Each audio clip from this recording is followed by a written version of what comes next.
மேஷ ராசி அன்பர்கள் அனைவருக்கும் வணக்கங்க. இன்றைய பதிவுல மேஷ ராசி அன்பர்கள் யாருடன் உறவாடக்கூடாது, மேஷ ராசி அன்பர்கள் எந்த ராசிய திருமணம் பண்ணாம இருக்கிறது நல்லது, மேஷ ராசி அன்பர்கள் யாருடன் பண பரிவர்த்தனை பண்ணக்கூடாது. குறிப்பா இந்த 7.5 சனி காலகட்டத்துல இந்த பதிவு உங்களுக்கு ரொம்பவே பயனுள்ளதா இருக்குங்க. உங்க வாழ்க்கையில பெரிய பிரச்சனை வரக்கூடாது அப்படின்றதுக்காக தான் இந்த பதிவு. இந்த பதிவை முழுமையா கேளுங்க. முதன் முறையா நீங்க நம்ம சேனலை பாக்குறீங்க அப்படின்னா மறக்காம சப்ஸ்கிரைப் பண்ணி வச்சுக்கோங்க. இப்போ உங்களுக்கு விரைய சனி நடந்துட்டு இருக்கு.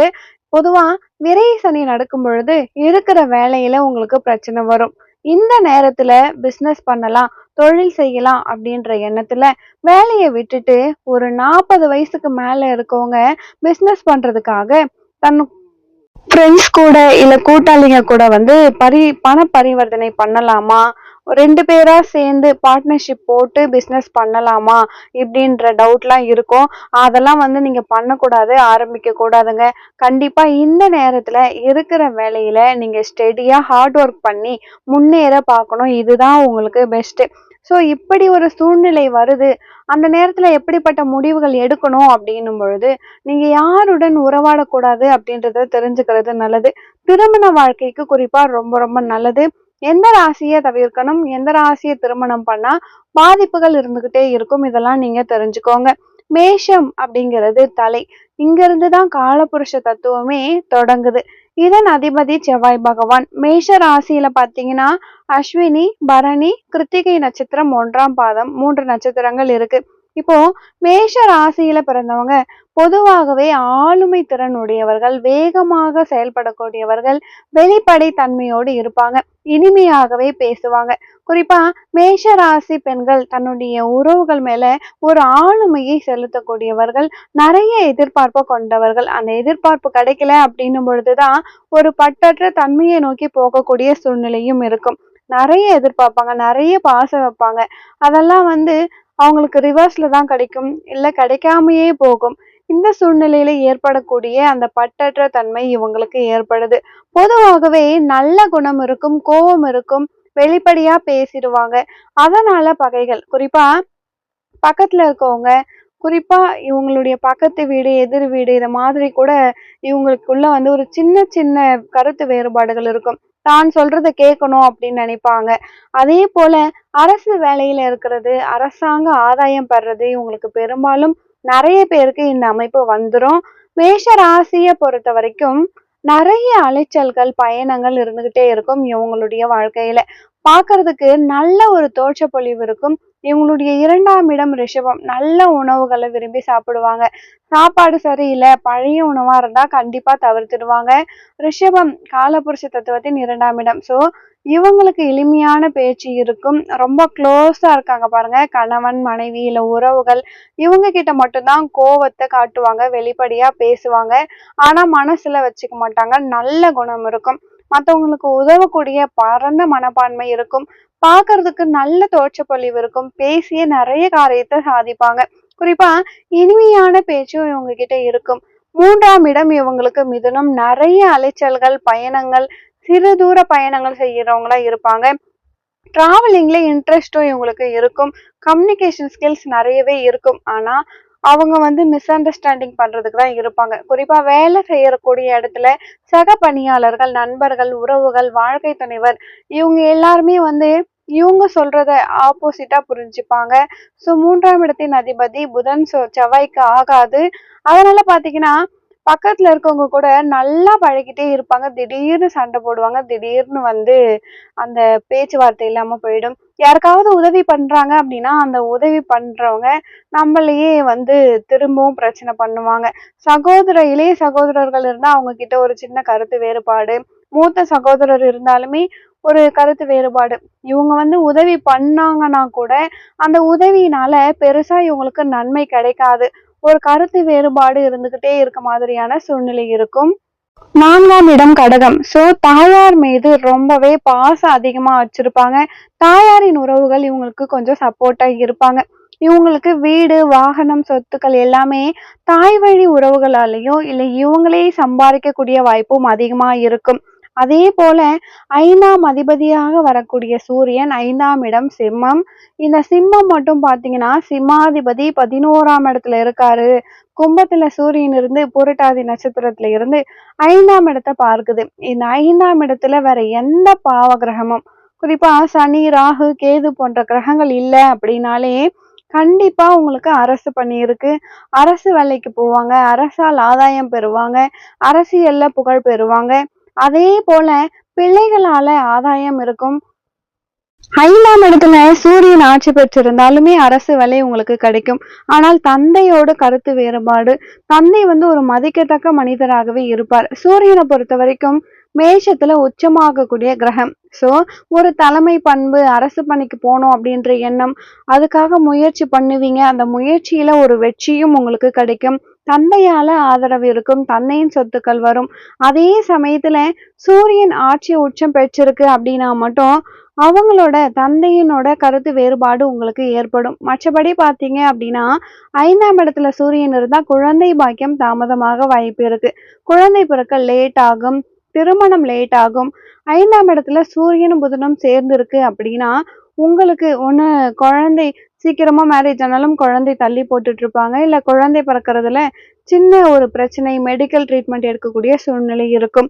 அதே போல பாத்தீங்க அப்படின்னா 5க்குரிய சூரியனை பொறுத்த வரைக்கும் 6ஆம் இடத்துல இருந்தா கடன் இருக்காது. கடன் வாங்கினாலும் கட்டிடுவாங்க. எதிரிகளை அழகா சமாளிப்பாங்க. வழக்குகள்ல வெற்றி, கவர்மெண்ட் வேலை கிடைக்கிறது, நிறைய நன்மைகள் உங்களுக்கு இருக்கு. சூரியன் 3ஆம் இடத்துல புதனுடைய வீடு மிதுனத்துல திருவாதிரை நட்சத்திரத்துல இருந்தா பிறப்பிடத்துல இருக்க மாட்டாங்க. வெளிநாட்டுல வாழக்கூடிய யோகம் உங்களுக்கு இருக்கும். இப்படி நிறைய விஷயங்களை நம்ம சொல்லிக்கிட்டே போகலாம். சூரியன் நல்லா இருந்தா உங்க வாழ்க்கையில நீங்க அதிர்ஷ்டசாலியா தான் இருப்பீங்க. பிள்ளைகளால பெருமை உண்டு, மகிழ்ச்சி உண்டு, பிள்ளைகளின் ஆதரவு உண்டு. உங்களை விட உங்களுடைய பிள்ளைகள் நல்ல உயரத்துக்கு போகக்கூடியவங்களா இருப்பாங்க. பிள்ளைகளை கண்டித்து வளர்க்கக்கூடியவங்களாகவே இந்த மேஷ ராசி அன்பர்கள் இருப்பாங்க. இப்போ இவங்களுக்கு வரக்கூடிய வாழ்க்கை துணைவரை பொறுத்த வரைக்கும் ஒரு ஈகோ, கொஞ்சம் கோபம், நீ இதை செஞ்சா நான் இதை செய்வேன் அப்படின்ற ஒரு கால்குலேட்டிவ், இத மாதிரியான வாழ்க்கை துணைவர் தான் உங்களுக்கு அமைவாங்க. அதாவது நீ என்ன செஞ்சா நான் அதுக்கு என்ன செய்யணும் அப்படின்ற கால்குலேட்டிவ் மைண்ட் இருக்கும். அந்த மாதிரி இருக்கிறதால ஒரு மிஸ் அண்டர்ஸ்டாண்டிங் இருந்துகிட்டே இருக்கும். துலம் 7ஆம் இடம் சுக்கிரனுடைய வீடு. எவ்வளவுதான் சண்டை போட்டு ஒரு மனஸ்தாபம் இருந்தாலுமே கூட, ஒரு அன்பு இல்லைன்னா கூட பிரியவே மாட்டாங்க. இதுதான் ஒரு பொதுவான ஒரு பலன். இப்போ தொழில பொறுத்த வரைக்கும் 10ஆம் அதிபதி 11ஆம் அதிபதி சனி பகவான். சனி மேஷத்துல நீசமாகுது. சனி நீசமானாலும் குறிப்பா இந்த மேல் அதிகாரிகளாக நீங்க இருக்கீங்க அப்படின்னா கீழே பணிபுரக்கூடிய தொழிலாளர்கிட்டம் கொஞ்சம் கவனமா இருக்கணும். அதே போல அவர்களால் உங்களுக்கு ஒரு மன வருத்தம், அவர்கள்கிட்ட பெருசா உறவாடக்கூடாது. தனக்கு கீழ் பணிபுரியக்கூடிய தொழிலாளர்கள் இல்ல சக பணியாளர்கள் கூட ரொம்ப க்ளோஸ் ஆகும் பொழுது, குறிப்பா அவங்களுடைய பர்சனலா அவங்க கிட்ட சொல்றீங்க அப்படின்னும் பொழுது அது உங்களுக்கு பாதிப்பா இருக்கும். அப்போ கொஞ்சம் டிஸ்டன்ஸ் நீங்க கீப் பண்ணியிருக்கணும், அவங்க கிட்ட உறவாடாம இருக்கணும். அடுத்தது பாத்தீங்க அப்படின்னா சகோதர வழி. நீங்க என்னதான் நன்மைகள் செஞ்சாலுமே அங்க ஒரு மனஸ்தாபம் இருந்துகிட்டே இருக்கும். சகோதர வழி நண்பர்கள் சில பேர், அவங்க கிட்டயும் நீங்க பெரிதா உறவாடாம இருக்கிறது உங்களுக்கு நல்லது. நண்பர்கள் எல்லாருக்குமே வேணும்தான், நண்பர்கள் முக்கியம்தான் உறவுகளை விட. இது எல்லாருக்குமே தெரிஞ்சதுதான். மேஷ ராசி அன்பர்களுக்கு ஃப்ரெண்ட்ஸ் இருப்பாங்க. ஆனா அந்த ஃப்ரெண்ட்ஸுக்கு உதவக்கூடியது யாருன்னா நீங்களா தான் இருப்பீங்க. நீங்க தான் போயிட்டு உதவி பண்ணுவீங்க. ஆனா அவங்க கிட்ட இருந்து உங்களுக்கு பெருசா எதுவும் உதவி கிடைக்காது.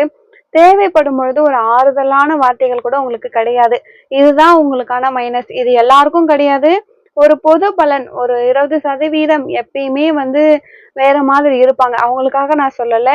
அதே போல பாத்தீங்க அப்படின்னா முக்கியமா மேஷராசி அன்பர்களை பொறுத்த வரைக்கும் ஒரு இடத்துல பிரச்சனை ஆகுது, இல்ல நண்பர்களுக்குள்ள ஏதாவது ஒரு பிரச்சனை அப்படின்னாலுமே கூட அதை போயிட்டு தீர்த்து வைக்கக்கூடிய தலைமை பண்பு இவங்க கிட்ட இருக்கும்.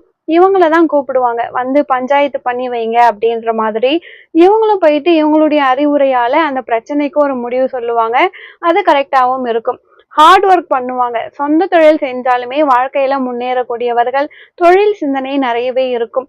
குடும்பத்துல டைம் ஸ்பெண்ட் பண்றதை விட எதையாவது தொழில செய்து சாதித்து பெயர் புகழ் வாங்கணும் அப்படின்ற அதிக எண்ணங்கள் இருக்கும். அதுவும் ஒரு காரணம் திருமண வாழ்க்கையில சில பிரச்சனைகள் வர்றதுக்கு. மேலும் இவங்களுக்கு குரு பகவானை பொறுத்த வரைக்கும் 9ஆம் அதிபதியாகவும் 12ஆம் அதிபதியாகவும் வர்றாரு. அப்போ பாக்கியஸ்தான அதிபதியாக வரக்கூடிய குரு பகவான் இவங்களுடைய ஜாதகத்துல நல்லா இருக்கு, சுக்கிரனும் நல்லா இருக்கு அப்படின்னும் பொழுது இவங்களுக்கு பொருளாதாரம் இருக்கும், புத்திர பாக்கியம் கிடைக்கும், பணம் கிடைக்கும், வீடு வாகனம் செல்வம்லாம் ஈஸியா சேர்த்துருவாங்க. குரு கேட்டிருக்காரு, நீசமாயிட்டாரு, 6, 8, 12ஆம் இடத்துல மறைவுல போய் உட்கார்ந்துட்டாரு அப்படின்னாதான் பணத்தை செலவு பண்ணிட்டு வாழ்க்கை ஒரு ஏற்றம் இறக்கமா இருக்கும். ஜான்யர்னா முழம் இறங்குற மாதிரி இருக்கும், பண விரயங்கள் இருக்கும், வரவுல தடைகள் இருக்கும், யாருக்காவது கொடுத்துட்டு அது வாங்குறதுல பிரச்சனைக்கு உள்ளாவாங்க. இத மாதிரியான சூழ்நிலைகள் நிறைய இருக்கும். ஆன்மீக விஷயத்துல அதிக ஈடுபாடு இருக்கும். பொதுவாகவே மேஷராசி அன்பர்களை பொறுத்த வரைக்கும் ஒரு 40 வயசுக்கு மேல கடவுள் பக்தி அதிகமாகவே இருக்கும், அதிகமா ஆன்மீகத்துல ஈடுபடுவாங்க. இப்போ மேஷராசி அன்பர்கள் எந்தெந்த ராசியை திருமணம் பண்ணக்கூடாது, குறிப்பா கன்னி ராசி, விருச்சிக ராசி, மகரம் மற்றும் கும்பராசி, இந்த ராசிகள்ல திருமணம் பண்ணும் பொழுது, கன்னி ராசியோடு திருமணம் பண்ணும் பொழுது அது சஷ்டாங்க ராசி, கன்னிக்கு புத பகவான், அதே போல மேஷத்துக்கு செவ்வாய், செவ்வாய் புதன் வந்து பகை. அப்போ ஆப்போசிட்டான ஒரு மென்டாலிட்டி இருக்கும். வாழ்க்கை துணைவரிடம் அதிகமா எதிர்ப்புகள், எதிரிகள் இத மாதிரி இருக்கும். வழக்குகள், பிரச்சனைகள் இத மாதிரியான சூழ்நிலைகள் இருக்கும். ராசி பொருத்தம் இல்லை அப்படின்னா ஒன்றும் பண்ண முடியாது. ஸோ இதுவும் முக்கியம். அவங்களுடைய மைண்ட் வைஸும் வேற வேற மாதிரி இருக்கும். விருச்சிக ராசி அன்பர்களோடு உறவாடாதீங்க. விருச்சிகத்தோடு உருவாடும் பொழுது உங்களை போலயே எமோஷனல் கோபம் இருக்கவங்க தான் விருச்சிக ராசி அன்பர்களும். அப்போ 2 பேருக்கும் ஒரு 7ஆம் பொருத்த மாதிரி சண்டை சச்சரவுகள் இருந்துகிட்டே இருக்கும், பிரச்சனைகள் அதிகமாக இருக்கும். அதே போல மேஷராசி அன்பர்களுக்கு மகர ராசி, கும்பராசியில் நீங்க திருமணம் செய்யக்கூடாது. ஏன் அப்படின்னு நீங்க கேட்டீங்கன்னா, அவங்க வந்து சனி பகவானின் ஆட்சி வீடுகள். அப்போ நீங்க செவ்வாய், சனி செவ்வாய் பகை. சோ இப்படி இருக்கும் பொழுது ஒரு ஈர்ப்பு இருந்தாலுமே கூட அதை நம்பி நீங்க திருமணம் பண்றதோ, காதலித்து திருமணம் பண்றதோ நீங்க பண்ணா சண்டை சச்சரவுகள், பிரச்சனையோடு வாழக்கூடிய சூழ்நிலை இருக்கும். ஜாதகத்துல ஏதாவது தோஷம் இருக்கு, கலஸ்திர தோஷம் இருக்கு, செவ்வாய் தோஷம் ஒருத்தருக்கு இருக்கு, இன்னொருத்தருக்கு இல்லை, இந்த மாதிரிலாம் இருந்தா பிரியக்கூடிய சூழ்நிலை இருக்கும். அதே போல 7ஆம் இடமாக வரக்கூடியது துலாம். துலாம் ராசியும் ரிஷப ராசியும் நீங்க ஓரளவுக்கு கன்சிடர் பண்ணலாம். ஆனா சமசப்தம ராசி அப்படின்றதால ஜாதக பொருத்தம் நீங்க ரொம்பவே டீட்டெயில்டா பார்க்கணும். அது ஓகே, தோஷங்கள் இல்லை அப்படின்னா திருமணம் பண்ணலாம். துலாம் திருமணம் பண்றாங்க அப்படின்னா 7ஆம் பொருத்தம் சண்டை சச்சரவா இருக்கும். நான் பெரியாள் நீ பெரியாள் அப்படின்ற போட்டி இருந்துகிட்டே இருக்கும். அதே போல நான் சொல்றதுதான் நீங்க கேட்கணும், நீ சொல்றத நான் கேட்க மாட்டேன் அப்படின்ற பேச்சுவார்த்தை 2 பேருக்குமே இருக்கும். அதனாலயும் சண்டை சச்சரவுகள் வரும். ஆனா பிரிய மாட்டாங்க. துலாம கல்யாணம் பண்ணும் பொழுது பிரிய மாட்டாங்க. தோஷம் இல்லாம இருந்தா, தோஷம் இருந்தா அதுவும் பிரச்சனை தான். ஸோ தோஷம் இல்லை அப்படின்னா நீங்க கன்சிடர் பண்ணலாம். ஆனாலும் சண்டை போட்டுக்கிட்டே வாழக்கூடியவங்களாகவும் இருப்பாங்க, சந்தோஷமாவும் வாழ்வாங்க. ரிஷபமும் அதே மாதிரிதான். முக்கியமா கன்னி, விருச்சகம், மகரம், கும்பம் இந்த ராசியை தவிர்க்கிறது மேஷ ராசிக்கு நல்லது. இவங்க கூட நீங்க கூட்டு தொழில் பண்ணாலுமே அது உங்களுக்கு செட் ஆகாது. அதுக்கப்புறம் போற போக்குல மிஸ்லீடிங் ஆகும், பணம் நஷ்டமாகும். இதெல்லாம் வந்து நீங்க தவிர்த்துக்கணும். அதனால மேஷ ராசியில பிறந்தவங்களை பொறுத்த வரைக்கும் இந்த ராசிகளுடன் பெருசா உறவாடாம இருக்கிறது உங்களுக்கு இந்த 7.5 சனி காலகட்டத்துல பெரிய பாதிப்பை ஏற்படாதுங்க.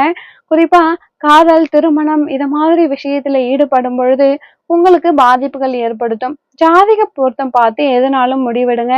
இது வந்து ஒரு பொது பொருள்தான். இப்போ இந்த பதிவு உங்களுக்கு பிடிச்சிருந்தா மறக்காம என் சேனலை சப்ஸ்கிரைப் பண்ணி வச்சுக்கோங்க. மேலும் உங்க வாழ்க்கையில நீங்கள் சீரும் சிறப்போடும் செல்வ செழிப்போடும் வாழ நானும் இறைவனை பிரார்த்திக்கிறேன். ஒரு நல்ல பதிவில் மீண்டும் உங்களை சந்திக்கிறேன். நன்றி.